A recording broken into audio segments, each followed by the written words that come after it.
Could you imagine the impact Caitlin Clark's shoe is going to have when her actual signature sneaker drop? See, these are Nike PE sneakers, player editions.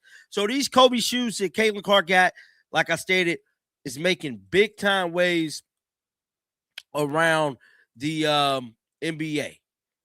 And what's crazy about it all is that we all think this coming. We all knew the Caitlin Clark impact was going to be astronomical whenever her shoes come. Caitlin Clark has created significant buzz in basketball circles without stepping onto a court, as her Nike footwear has become a surprising phenomenon within professional men's basketball.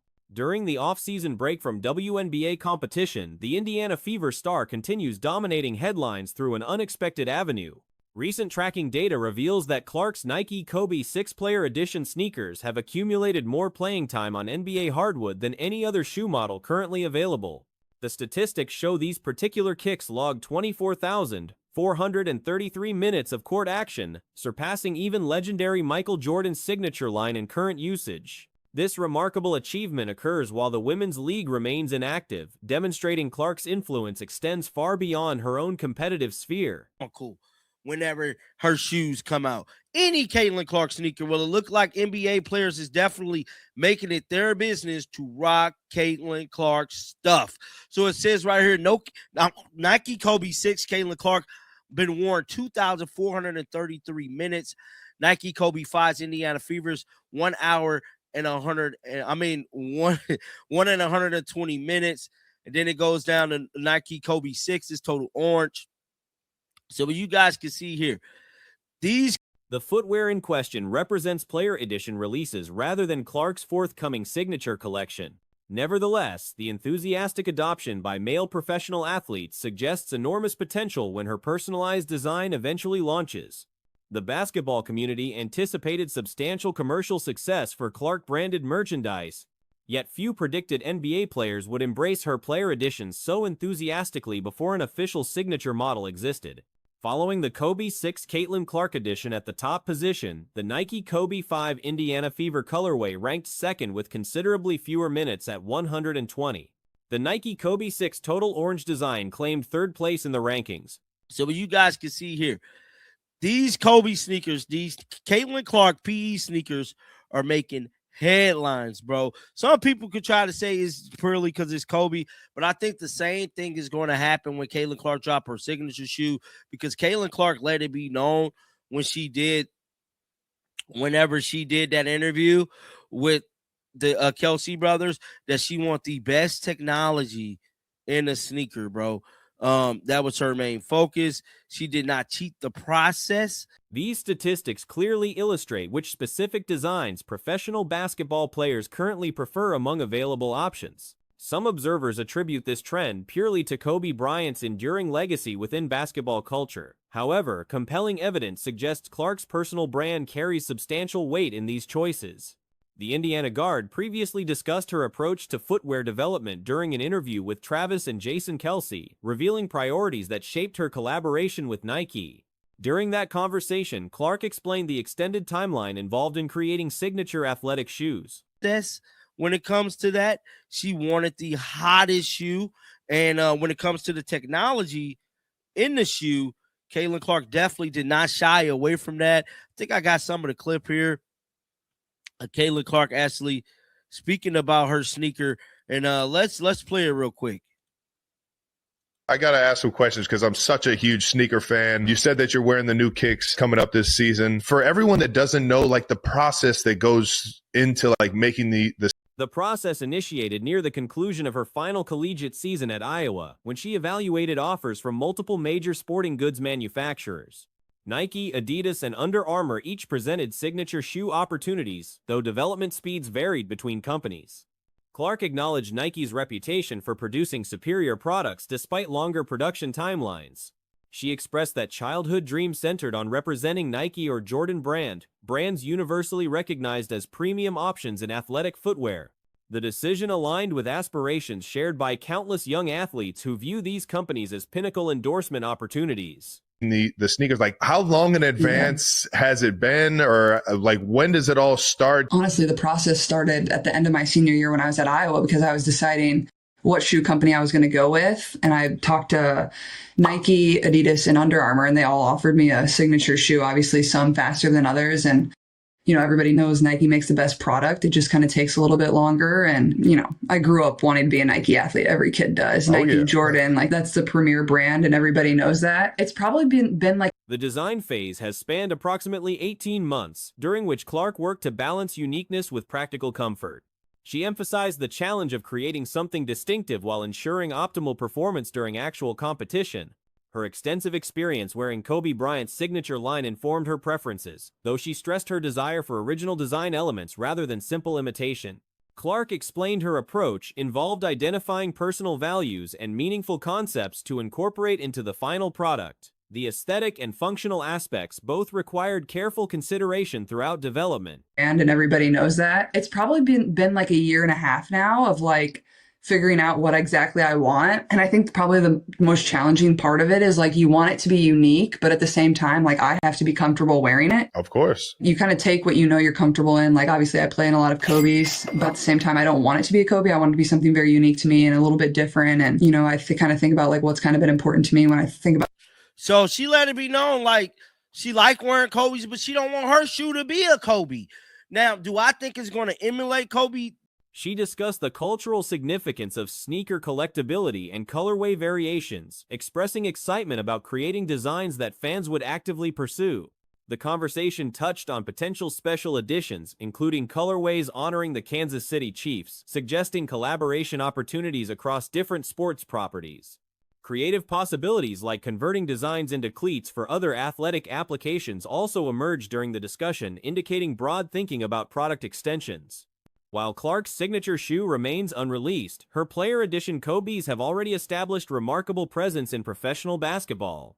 This phenomenon occurs despite no active WNBA season and ongoing negotiations regarding collective bargaining agreements affecting the women's league. Now, do I think it's going to emulate Kobe for us with the design of the shoe? Possibly.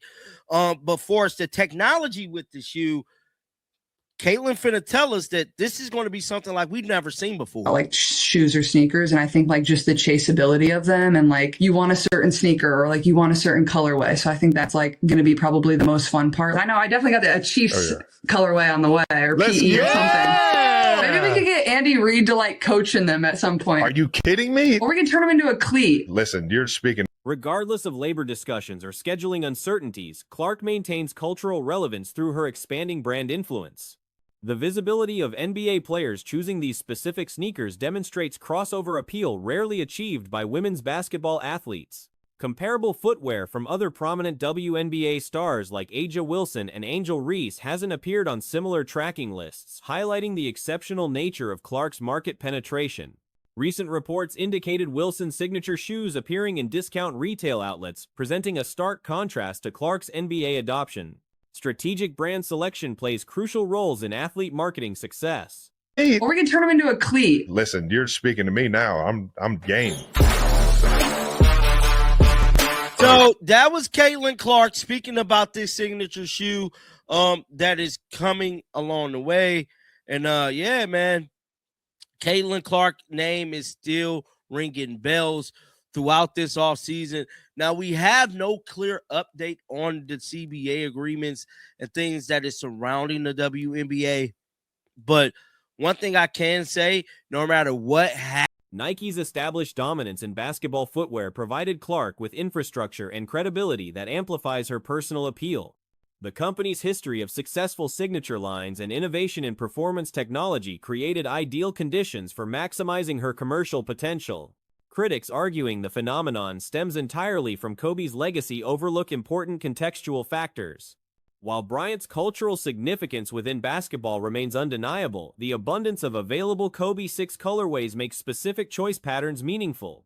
Dozens of different designs exist across the Kobe 6 line, offering players numerous options matching team colors or personal preferences. And Paige started off actually like genuinely hitting some shots. From then on, she was just trying to foul bait. She was trying to foul bait. And in fairness, she got fouled quite a few times. But I'm sorry, this is a 3-on-3 league. These regulars, 6 of the 8, or they all make the playoffs. The whole league makes the playoffs, I'm pretty sure. It makes no difference other than seeding. Go and make crazy layups like that. Like, you look at the highlight tape and you're like, oh yeah, what Paige did was unbelievable. Like, that play is unbelievable. That's not a foul. She just kept hitting the deck. No matter what she did. A comprehensive review of available Kobe 6 variations reveals extensive selection spanning various color combinations, materials, and aesthetic approaches. Players could select from team-specific colorways, classic designs, or numerous limited editions. The catalog includes options suitable for virtually any preference or uniform combination.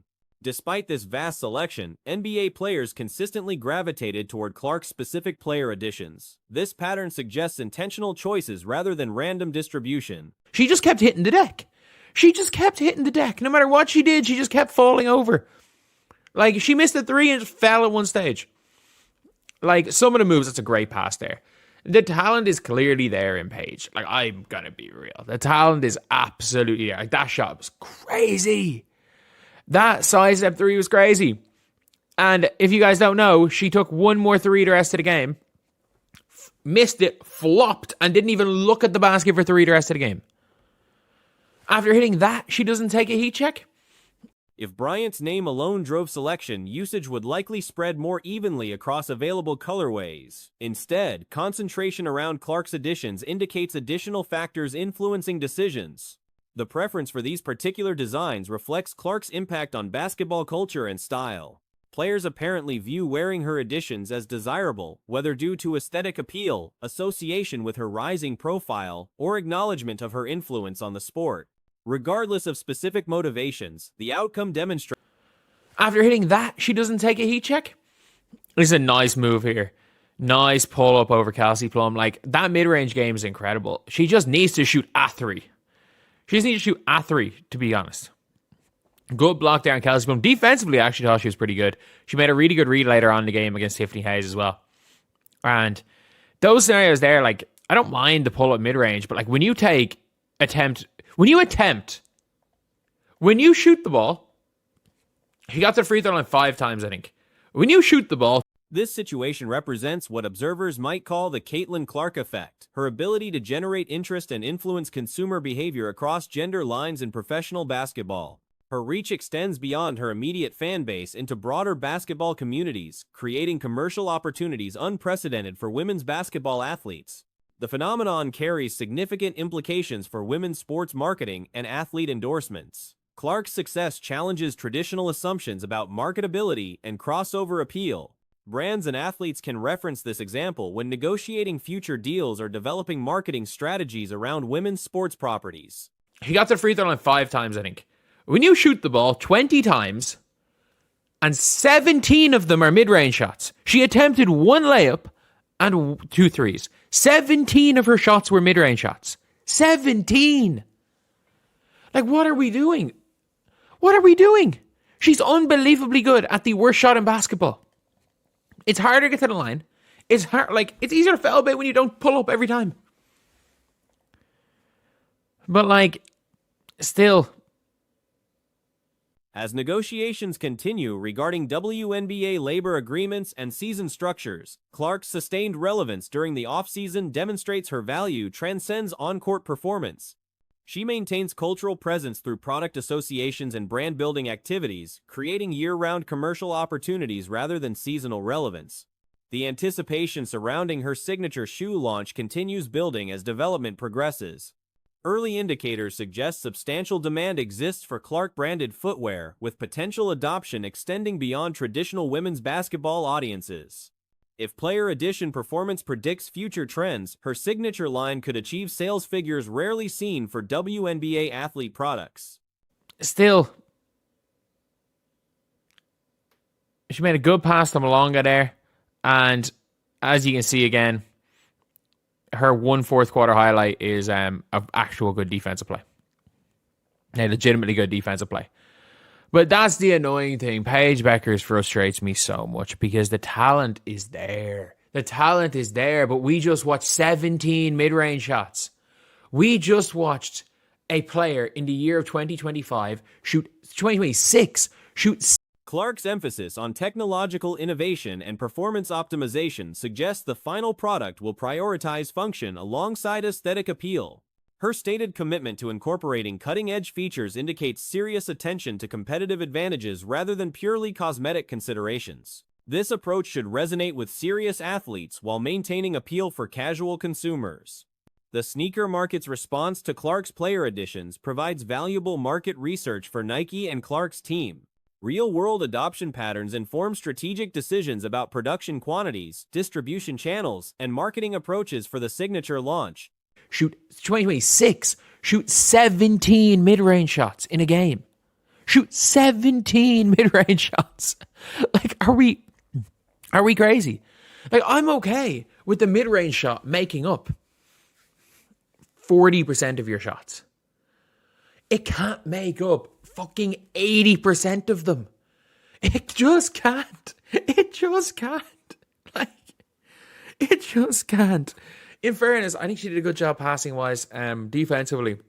The organic enthusiasm from NBA players offers authentic endorsement that paid advertising cannot replicate. This development marks another milestone in Clark's transformation from collegiate star to cultural icon. Her influence now extends across professional basketball regardless of gender divisions, establishing her as a legitimate crossover figure in sports marketing. The coming months will reveal whether this momentum translates into record-breaking sales when her signature collection officially releases. For now, the data speaks clearly. Caitlin Clark's footwear choices influence professional basketball beyond her own league. Defensively, I was impressed, especially down the stretch, because she did get burned by Tip Hayes, but Tip Hayes burns everybody. Tiffany Hayes burns absolutely everybody. And she cooked despite all of that. She cooked despite the worst shot diet in the history of basketball. She somehow has a worse shot diet than Courtney Williams, who is known for only shooting mid-ranges. Even she has a better shot diet than fucking Paige. She has the worst. Whether attributed to personal brand strength, design appeal, or cultural timing, NBA players have embraced her additions enthusiastically. This remarkable achievement during the offseason reinforces her position as one of basketball's most marketable athletes, regardless of competitive level or gender. Paige Bueckers showcased her abilities in unrivaled opening game, putting up 24 points in what could be described as a performance of contrasts. The opening sequences offered glimpses of brilliance, smooth pull-up jumpers from mid-distance, and a beautiful sidestep three-pointer to close the first half that drew immediate attention. However, the remainder of the contest revealed concerning patterns in shot selection and playing style. She has the worst shot diet in all of basketball. And it foul baits nonstop. Like, it is the least ethical hoops you will ever see. It's up there with the least ethical hoops you'll ever see. Not even least ethical hoops, just least of, I don't even know. I don't even know how to describe it, because it's not like Paige is bad. It's not like her game is ugly to watch. It's just so frustrating because she's this close to being the best guard in the league in the WNBA. She's this close. A crucial late-game possession illustrated the frustrations with Bueckers' decision-making. With her team needing 3 points for victory, defenders went under the screen, leaving her with an open look. Rather than capitalizing on the opportunity, she hesitated, passed to Dearica Hamby, who drove baseline and appeared to collapse for free throws. The possession epitomized a broader tendency, seeking contact at the charity stripe rather than taking available scoring chances. Early offensive efficiency gave way to excessive contact seeking throughout the game,